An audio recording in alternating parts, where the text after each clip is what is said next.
Friends, ഇന്ന് നമ്മൾ ഉണ്ടാക്കാൻ പോകുന്ന ഒരു സൂപ്പർ റിഫ്രഷിംഗ് ഡ്രിങ്കാണ്. സമ്മർ ഹീറ്റിൽ നിന്ന് കൂൾ ആവാൻ പറ്റുന്ന, ഈസിയായി തന്നെ വീട്ടിൽ ഉണ്ടാക്കാൻ പറ്റുന്ന ഈ ഡ്രിങ്ക് ഡെഫിനറ്റ്ലി നിങ്ങൾക്ക് ഇഷ്ടപ്പെടും.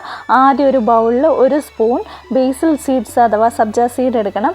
അതിൽ 1 കപ്പ് വെള്ളം ഒഴിച്ചിട്ട് അതൊന്ന് ഇളക്കിയതിന് ശേഷം അതൊന്ന് മാറ്റി വെച്ചേക്കണം. ഒരു 10-15 മിനിറ്റ് ഇരിക്കുമ്പോഴത്തേനും നമ്മുടെ ബേസിൽ സീഡ്സ് ഒക്കെ കുതിർന്ന് വരും. അപ്പോൾ അത് അവിടെ അങ്ങനെ ഇരിക്കട്ടെ. അതിനുശേഷം ഒരു പഴുത്ത മാങ്ങ എടുക്കണം. നാട്ടിലിപ്പോൾ മാമ്പഴത്തിൻ്റെയൊക്കെ സീസണാണെന്നറിയാം. അപ്പോൾ നല്ല പഴുത്ത ഒരു മാങ്ങ എടുത്തിട്ട് അതിൻ്റെ തൊലിയൊക്കെ കളഞ്ഞ് നല്ലപോലെ കട്ട് ചെയ്ത് ഇങ്ങനെ എടുക്കണം.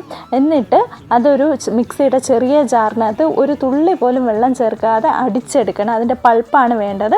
അപ്പോൾ അതിങ്ങനെ അടിച്ചെടുത്തത് വേണ്ടേ ഈ ഒരു പരുവത്തിൽ കിട്ടണം. അതങ്ങോട്ട് മാറ്റി വെച്ചിട്ട് ഒരു ഗ്ലാസ് എടുക്കണം. ഒരു ഗ്ലാസ് എടുത്തിട്ട് ഒരു നാരങ്ങയുടെ പകുതി, അര നാരങ്ങ എടുത്തിട്ട് അത് 4ആയിട്ട് മുറിച്ചത് ഗ്ലാസ്സിലേക്ക് ഇട്ട് കൊടുക്കണം. പിന്നെ അതിലേക്ക് 3 മിൻറ്റ് ലീവ്സാണ് ചേർത്ത് കൊടുക്കുന്നത്. മിൻറ്റ് ലീവ്സും കൂടെ പുതിനയിലയും കൂടെ ചേർത്ത് കൊടുത്തിട്ട് അതിലേക്ക് 1 സ്പൂൺ തേനാണ് ഞാൻ ഒഴിക്കുന്നത്. കുറച്ച് മധുരവും കൂടെ വേണമെന്ന് വെച്ചിട്ട് തേൻ ഒഴിച്ച് 1 സ്പൂൺ. എന്നിട്ട് ഒരു മഡ്ലർ, അത് മഡ്ലർ ഇല്ലെങ്കിൽ നമ്മുടെ തടിയുടെയൊക്കെ സ്പൂണില്ലേ, അപ്പോൾ അതിൻ്റെ പുറകെ വെച്ചിട്ടായാലും ഒന്ന് ഇടിച്ചൊന്ന് മിക്സ് ചെയ്ത് കൊടുത്താൽ മതി. അപ്പോൾ ആ നാരങ്ങയൊക്കെ ഒന്ന് സെറ്റാവാൻ വേണ്ടി, അതിൽ നിന്ന് നീരൊക്കെ ഇറങ്ങാൻ വേണ്ടിയിട്ട്. എന്നിട്ട് നമ്മുടെ ആ സബ്ജ സീഡ് അഥവാ ബേസിൽ സീഡ് കുതിർന്നത് ഇതിലോട്ട് ഇട്ട് കൊടുക്കണം. ഒരു 2 സ്പൂണോളം ഇട്ട് കൊടുക്കണം. എന്നിട്ട് നമ്മൾ പൾപ്പാക്കി വെച്ചേക്കുന്ന ആ മാങ്ങ ഉണ്ടല്ലോ, അതെല്ലാം ഇതിലോട്ട് അങ്ങോട്ട് ചേർത്ത് കൊടുക്കണം.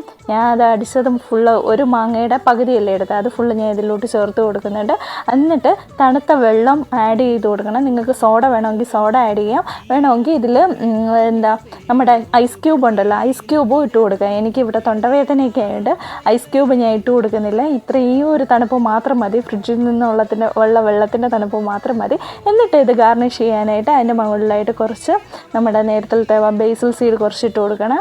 എന്നിട്ട് അതിനകത്തൊരു പുതിനയിലയും വെച്ച് ഒരു നാരങ്ങയും കൂടെ കട്ട് ചെയ്ത് സൈഡിലോട്ട് വെക്കുമ്പോൾ നമ്മുടെ ഇവിടെ മാംഗോ മൊഹിറ്റോ ഇവിടെ റെഡി ആയിട്ടുണ്ട്.